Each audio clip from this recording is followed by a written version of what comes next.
treaty will solve the plastic issue is an important step in solving the issue in itself. Because through the treaty, I support the idea of the treaty being put in place, because I believe once that happens, it's going to bring commitment to government, it bring commitment to institutions that manufacture plastic, and basically it's going to trickle down to users of or consumers of plastic. Generally, the treaty, once in place, it's going to be an opportunity even for people who are in the plastic business to be able to know, to have a playground which gives checks and balances for the people who are engaging in the same. With checks and balances, I mean it will be easy to regulate. We'll all be having a point of reference when engaging in the plastic, and everybody will be having a point of reference and also a piece of responsibility from the treaty.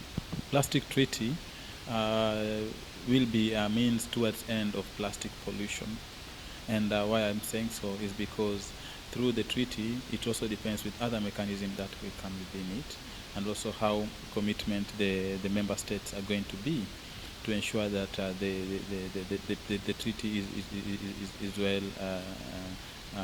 adopted within the member state country, and also implemented as it should, and also that the actors in the space are willing to buy into the same conversation of ending plastic pollution. We always say in conservation we need to stop it from the source, and people think the source is the in this case the generator, but the source is basically the manufacturer. The manufacturer at the source. So when you say end it from the source, it means we need to look at how we can start the change right from the manufacturer point of view, who have influence on how their product should be used and how it needs to be used, and as responsible citizens or companies, how they can be able to put mechanism right from their manufacturing point of view down the circular economy value chain of plastic. The plastic treaty, one thing that it needs to do right now in our country, let's say like in Kenya, we have the extended producer responsibility, and you realize the treaty should be like another layer on top of it to ensure that the extended producer responsibility works. How they are going to have that interlink through the treaty, and seeing how the extended producer responsibility will come along to implement it is another story.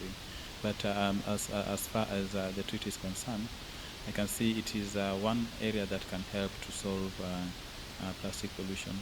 Two, the treaty is an opportunity for innovation. I say it's an opportunity for innovation because through the same, it will force actors within the value chain of plastic to look at other ways of engaging with plastic rather than and even other better ways of working with plastic. And I think innovation is key from the treaty. Wow, there are lots of successes. First of all, the 2017 ban on plastic bags in Kenya, did wonders.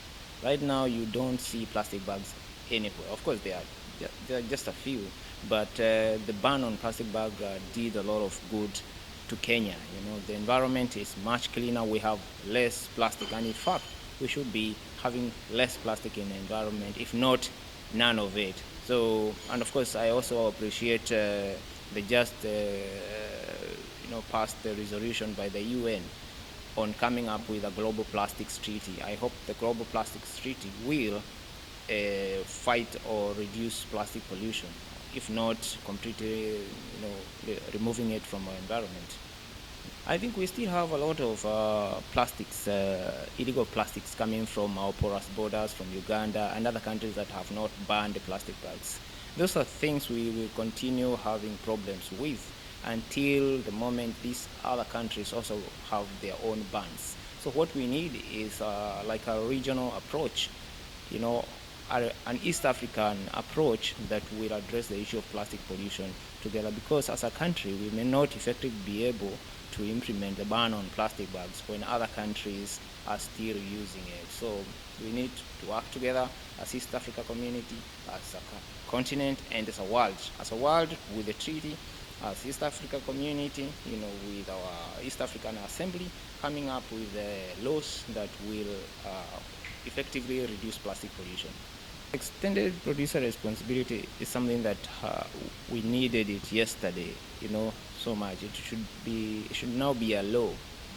But I don't know why there is so much delay, because extended producer responsibility will put responsibility to individual companies, and them coming up with a plastic responsibility organization will help answer the questions of plastic pollution, because companies who produce plastic will be responsible for the end of life of their products, and that's what we want them to do. They can concentrate with their business of producing plastics, but when they form this organization, the producer responsibility organization, it is now the responsibility of that organization to ensure the end of life of their members' packaging does not end up harming the environment. So in my take, I feel plastic responsibility organizations will do better at addressing the issue of plastic pollution.